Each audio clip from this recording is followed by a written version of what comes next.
dia, deveria dizer bom dia, boa tarde e boa noite, né? Dependendo do país que a gente está aí. Aqui é o Evandro Bocato, estamos dando sequência aqui a um Coffee and Thinking. Hoje é dia 30 de maio, né? O assunto agora é um dado que acabou de sair. As mulheres mais ricas do mundo, as mulheres bilionárias do mundo. E eu vou começar aqui com uma exposição e contar um pouco do problema e ver se a gente consegue alguma solução, algum insight aí com o feedback do Fábio, o feedback do Bocato. Muito bem, então sai o índice aqui da Forbes, né? As mulheres mais, na verdade, o que sai são os números dos bilionários do planeta, né? Nós temos 2.095 bilionários esse ano, são 58 bilionários a menos, né? Do que o ano passado. Devido ao Covid. Então, eu caí fora. Exatamente.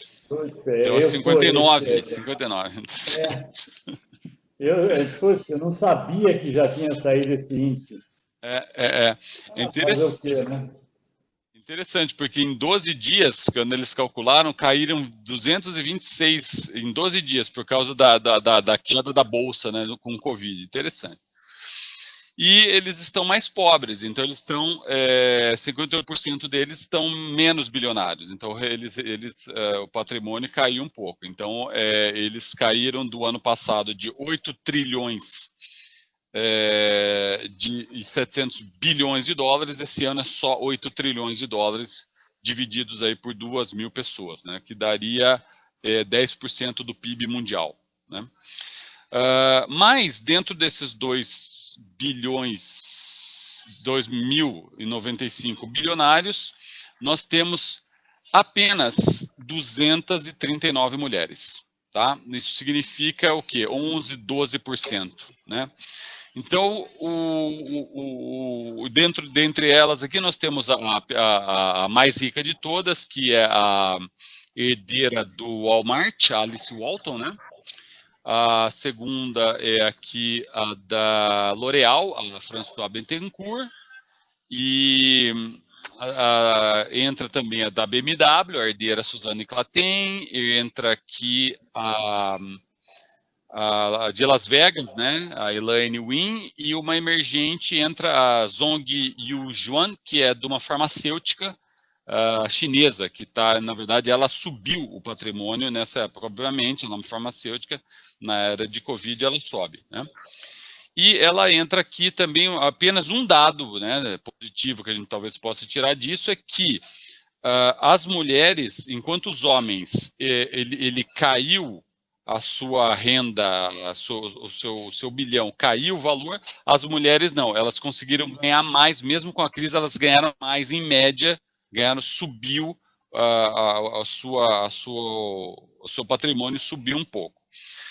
Assim, o que a gente tem colocado aqui para o pessoal pensar? Se discute muito o problema de salário de pessoas no mesmo cargo, homem e mulher, salários diferentes. Entretanto, isso é um erro, parece ser um erro metodológico. O que se faz? Dentro da pirâmide da empresa, se soma o salário dos homens, o salário das mulheres, se divide pelo número de homens e número de mulheres e obtém-se um salário diferenciado em torno de, dependendo do país, de 30%. No Canadá, Brasil, acho que é 30%. Para cada dólar que o homem recebe, a mulher recebe 70 centavos. Isso é um erro metodológico, porque, na verdade, está se somando todos os salários e todos os salários das mulheres. E o que mostra aqui essa informação? Também reflete que, na verdade, no topo das organizações tem muito mais homens do que mulheres. Então, como ele faz o salário médio parece que as mulheres estão com 30. Não. O problema não é a diferença no mesmo nível hierárquico, que quando ajustado, apenas 2 ou 3 centavos, né, de diferença. Ainda assim existe. O problema é que as mulheres não estão chegando no nível alto, né, no nível alto. Eu estava apresentando esse dado para minha esposa, que é mulher, e ela estava me dizendo o seguinte, interessante, porque todas essas que você listou são herdeiras, né? Herdeiras ou até a do Amazon, que acabou de se divorciar, é lá o marido que estava trabalhando ali na empresa. O que também é uma análise qualitativa do dado. Elas são bilionárias, mas é herdeira do Walmart, herdeira da BMW, que eram homens que criaram a empresa. Ou seja, o problema aqui que nós estamos tratando é o glass ceiling, né, que ele chama. Eu não consigo colocar mulheres no board of directors, não consigo colocar mulheres de CEO, então como que a gente poderia romper isso e melhorar essa situação? Eu tenho uma filha, o Fábio tem uma filha, o Bocato não tem filhas, mas tem netas, alunas, né? Então, como que a gente poderia pensar? O que fazer para melhorar, colocar mais mulheres nesses níveis mais altos para reduzir essa diferença e termos mais mulheres, e não apenas 11%, né, dos bilionários? Quem quiser. Começar pelo Fábio, que tem uma filha, vai. Comigo? Pense na sua filha e reflita. Bom, boa tarde a todos. Sou Fábio, estou aqui na Espanha. O tema é super... Eu acho que a primeira coisa é eliminar o preconceito, né? Eu acho que essa é a primeira barreira que a gente tem que começar, a trabalhar, entender sobre isso, porque não tem... né? Acho que a primeira coisa que a gente tem que começar a trabalhar nas próximas gerações, né? Porque... E por que da diferença, né? É uma diferença... Não existe, ninguém nunca afirma, ninguém nunca comenta nada, ninguém nunca disse nada, mas realmente os números mostram. Só para vocês terem uma ideia, no ano passado foi feita uma pesquisa recentemente dentro do mercado norte-americano, tá? E no ano passado foram substituídos 1.438 CEOs, tá? Que é o cargo máximo de direção dentro de uma empresa, né? E desses 1.438, somente 21,7 foram substituídos por mulheres. Tá?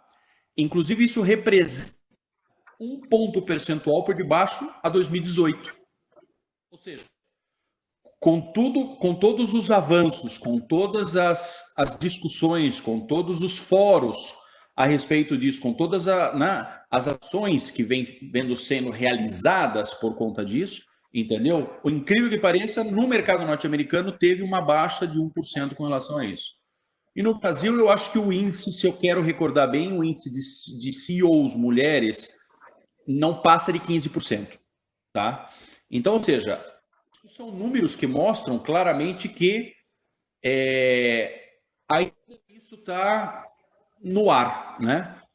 Então, eu acho que aqui tem que fazer, eu acho que as empresas têm que começar a fazer um trabalho sério, né? O mundo corporativo em geral, né? E eu mundo corporativo, porque eu acho que se a gente estender isso para o mundo institucional e etc., então eu acho que a gente vai acabar também enfrentando situações diferentes. Então, eu acho que aqui você tem duas fórmulas, ou você põe isso como uma política, né? Mas aí a gente tem que tomar um cuidado com essa política, porque essa política vai forçar uma situação, vai pressionar, vai conduzir a uma situação. E isso pode ocasionar alguma fissura em algum momento, porque você está obrigando, né, a cumprir com isso, né? Ou você tem que efetivamente, entendeu?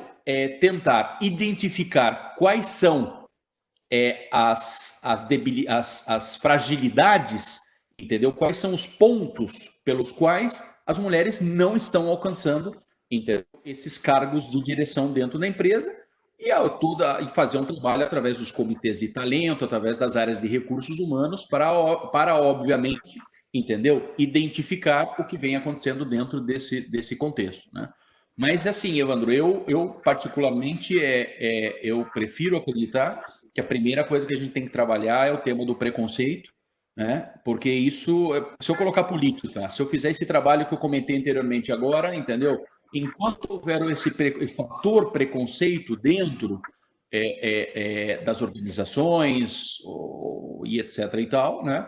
Eu ainda acho, entendeu? Que isso vai, entendeu? Você pode colocar, mas amanhã você derruba ela, então não adiantou nada, entendeu? Você cria uma situação para que ela saia. Então não reduziu. Então, isso tem que começar a fluir de forma natural, né? E a gente tem que começar a aprender, entendeu? A conviver, porque isso também começa, porque uma pessoa, talvez, que tem um preconceito com uma mulher, ela pode começar a ter, ela pode efetivamente, o Bocato pode explicar para a gente melhor, pode entrar nessa cena. Uma pessoa pode ter preconceito também por raça, ela pode ter preconceito por religião, ela pode ter preconceito por outras coisas, e aí a gente está falando de um problema, entendeu? Que aí ele é mais transversal, né? Ele acaba potencializando muito mais dentro dos ambientes, das organizações sociais e etc. e tal. Então, eu acho que isso daí é uma coisa que a gente tem que trabalhar e tentar ver de que forma a gente consegue modificar um pouco esses números, entendeu? Eu acho que não tem uma fórmula específica, que seja 30, 70, 10, 8, não tem uma fórmula, não existe, não deveria existir uma fórmula, entendeu? Mas surpreende muitas vezes, entendeu? Cada vez que a gente vai pegar uma pesquisa, um trabalho, né? Os números sempre são baixos, e a gente, obviamente, sempre pergunta por que os números são baixos, e principalmente por que os números não vêm, entendeu? Se modificando constantemente. Essa pesquisa, dentro do cenário norte-americano que eu acabo de mencionar, é um exemplo clássico. Ou seja, a gente esperaria que a substituição desses CEOs, se ano passado, 2018, foi 22%, entendeu? A gente esperaria pelo menos uns 23%, uns 24%, 25%, pelo menos. E ainda assim é um número baixo. Ainda assim é um número baixo, tá? Mas por que ele decresceu?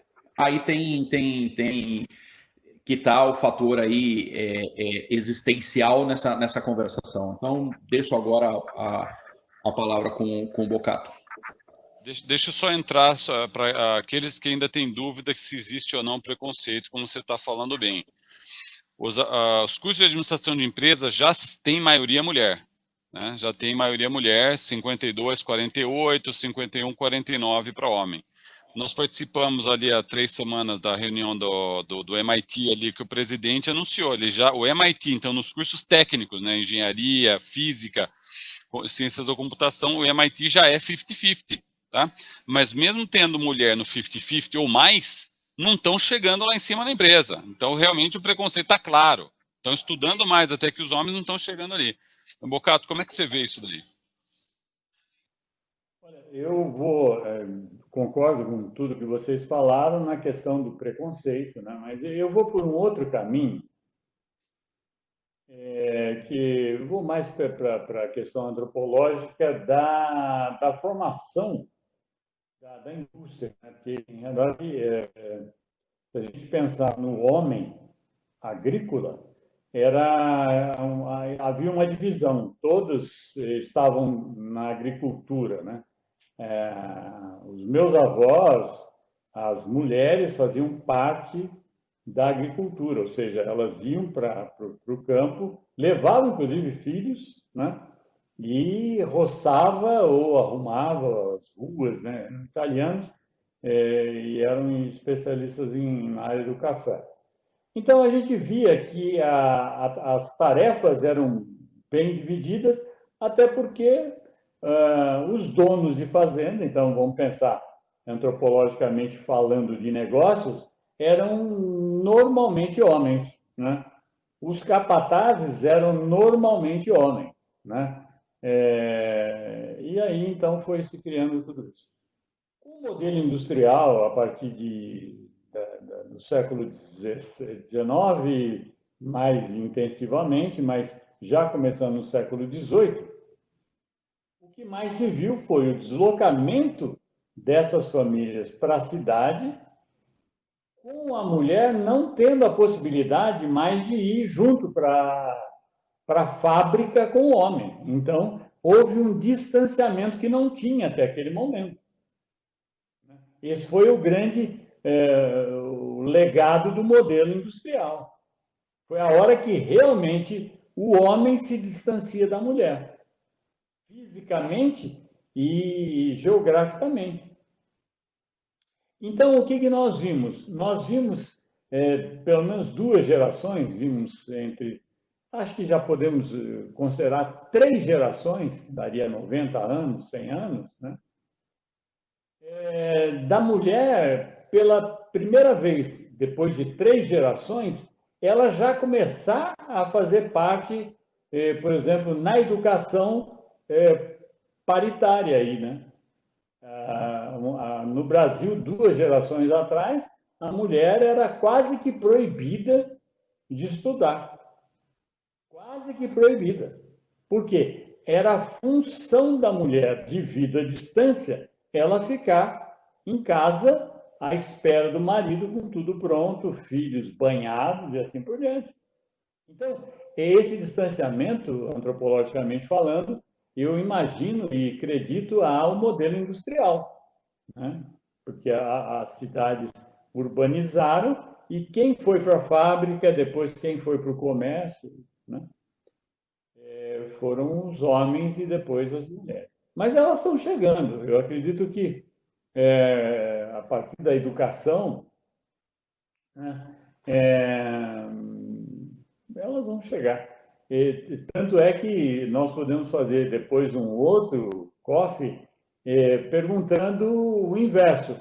Por que tão poucos homens estão cuidando da casa e a mulher está trabalhando? Também é a mesma coisa. Será que é preconceito que o homem não sabe cuidar de casa? Não sei, mas o inverso também é verdadeiro, né? Só que a mulher está muito mais avante nessa questão e ela vai chegar mais rapidamente do que o homem vai chegar como um ótimo dono de casa. Eu acho que a gente pode pensar nesses 2 fatores, porque são antagônicos, mas são delicados, né? Porque existe preconceito, existe mais tempo do homem distante e dentro de afazeres de negócios comerciais, industriais, etc, etc. Eu acredito que o que vai mudar também esse novo conceito é a questão do serviço, que não existia há 2 gerações atrás, não existia serviço. Hoje, a mulher, enquanto prestadora de serviço, ela vai antecipar a chegada dela. Porque ela vai ficar individualizada também como dona de negócios, que a gente está vendo aí, numa grande proporção. Mas isso tudo demanda tempo, né? Demanda gerações, né? Não é uma coisa tão simples, não. Muito interessante, Bocato. Bom ponto aí a gente pensar os 2 lados. Queria retomar um pouco aí que o Fábio estava falando, quando ele diz essa questão de a gente vai criar uma política, né? Vai ser uma regulamentação ou não, né? E aí a gente viu o caso da Noruega, que alguns anos atrás ela criou uma lei, ela regulamentou que 40% da Board of Directors, do conselho administrativo da empresa, tem que ter mulher ou homem, né? Para até evitar você ter mais mulher. Então, 40 a 60. 40 de mulheres ou 40 de homens, sempre os 60 do outro. E eles chegaram à conclusão de regulamentação, porque essa espera aí que o Bocato está falando, não vai chegar, não estava chegando, quando eles se comparavam à Suécia e se comparavam à Islândia, né, que já era quase sempre 50%, 50-50, né? Eles falaram, não, vamos ter que regulamentar, porque não está chegando e não vai chegar. Então, essa é uma decisão também de observar o longo term, né, para ver se não está chegando, será que a gente regulamenta? A solução canadense, é claro, né, sempre é mais ou menos no meio. Então, o que o Toronto Stock Exchange fez, implantou no passado até? Ele diz o seguinte: se a sua empresa não tem no conselho diretivo, a empresa cotada no Toronto Stock Exchange, o 40-60, você tem que explicar. Tá? Então, é comply or explain, né, que eles usam o modelo. E aí gera um problema seríssimo, porque as empresas começam até a se sentir, primeiro, identificar que havia um preconceito e não conseguem emitir uma narrativa, uma razão de, nós não encontramos 40. Ué, como que você não encontrou 40 se a gente acabou de falar que há muitas décadas já tem 50-50 na faculdade de administração e agora de engenharia física? Então, as empresas passaram a comply, né, a se submeter para não ter que explain, porque não tem explicação para isso, né? Talvez em caso específico. Mas aí, quando isso acontece, minha filha ou a filha do Fábio, que são de administradoras, né, que a minha filha está começando, mas já começam a ter, talvez, ver que esse glass ceiling começa a ser quebrado, né, num nível institucional, regulamentar, ou até de convite, né, olha, talvez precisem de mim lá em cima, e isso gera até uma motivação, uma visão, olha, pode ser que eu possa subir agora e eu tenho até mais motivação, né, para ser uma das que romperam esse teto aí e posso subir. Então, talvez isso seja uma boa notícia, uma luz no fim do túnel de dados tão negativos, como nós estamos colocando aqui, 11%, 15%, né? Se alguém quiser fazer mais algum comentário para a gente fechar, fique à vontade. Eu queria fazer um comentário, Bocato. Eu acho que agora, depois do Covid-19, pode ser que a gente se surpreenda, onde a gente vai sair dele com vários maridos já provavelmente, entendeu? Também auxiliando, colaborando no serviço de casa, né? Isso é uma tendência que talvez a gente observe, né? É um treinamento. O Covid veio fazer um treinamento para que as mulheres vou te ensinar. Então, você não tinha tempo para te ensinar. Então, agora eu tenho tempo para te ensinar. Então, agora você vai aprender. E aí, como ele está se estendendo muito, já está na colegial, a universidade, agora já está no Master, né? Já estamos indo para o Master. Master de passa-roupa. Exatamente. Eu queria fazer isso aí é mais uma brincadeira, mas outro dia eu assisti um filme, eu recomendo muito para vocês e para a gente aqui. Aqui na Espanha é um filme alemão, mas aqui na Espanha ele chama La Diretora de Orquestra, tá? É como se fosse o maestro da orquestra. Um filme fantástico, eu recomendo, que narra justamente a história de uma diretora de orquestra que ela é holandesa, ela chama Antônia Brico, tá? Ou Bricot, né? Como queira. E o filme, justamente, entendeu? Ele mostra, né, que ela foi a primeira diretora de orquestra nos anos 20 e 30, tá? Eu creio que 1927, mais especificamente, 29, tá? Da Filarmônica de Berlim. E depois, né, ela vai para os Estados Unidos. E aí, com a ajuda de algumas pessoas, etc., ela acaba, depois do crash da Bolsa de 29, e tal, tem um período aí interessante, até para reanimar a população e tal, ela acaba fazendo vários concertos, né, inclusive somente com mulheres, durante um tempo, aí, acho que uns 4 ou 5 anos. E olha que interessante. Enquanto ela conseguia lotar as casas de espetáculos em Nova York, principalmente, né, nesse período, enquanto toda a orquestra era composta de mulheres, porque foi uma reação natural, porque como ela era rejeitada, ela começou a convidar mulheres para que viessem, porque as mulheres não tinham acesso às outras orquestras, que eram compostas somente de homens, então ela pegou, então ela mesma começou a dirigir isso daí com a experiência e com a reputação internacional que ela já tinha, que ela trazia da Europa.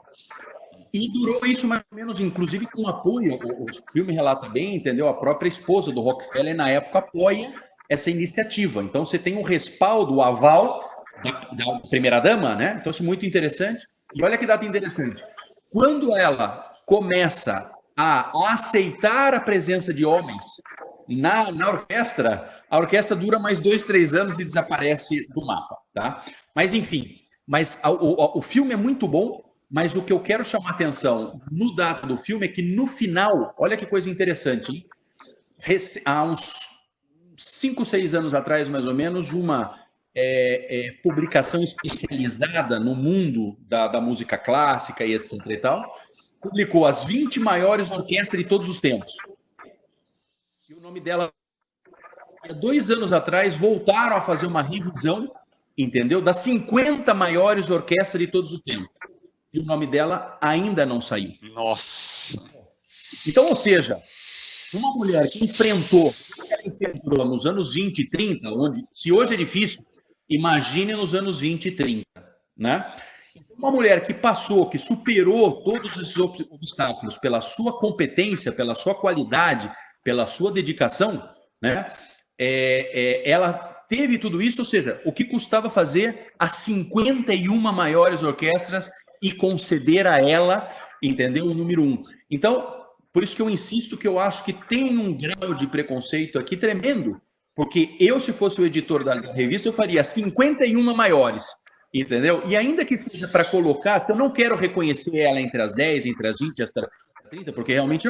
Mas por que não colocar ela como a número 51?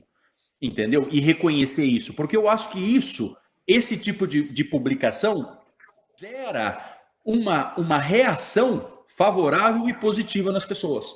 Entendeu? E isso é uma forma de já ir combatendo pouco a pouco, entendeu? Essa espécie de preconceito. Porque, enfim, uma pessoa jovem que vem nessa geração aí e olha o estudo das últimas 50 e não vê uma mulher, o benefício é infinito. Tem razão, Fábio. E eu vou pedir até os dois para se eu posso encerrar por aqui, porque a minha esposa aqui já me deu um sinal para eu ir almoçar, e para a gente walk the talk, eu vou obedecer sem nenhuma restrição aqui. Então, agradeço o papo, muito bom. Beleza, então. Uma boa Um tarde abraço e bom aí. final de semana a vocês aí. Obrigado, até a próxima. Tchau, tchau. Tudo bom. Tchau. Tchau.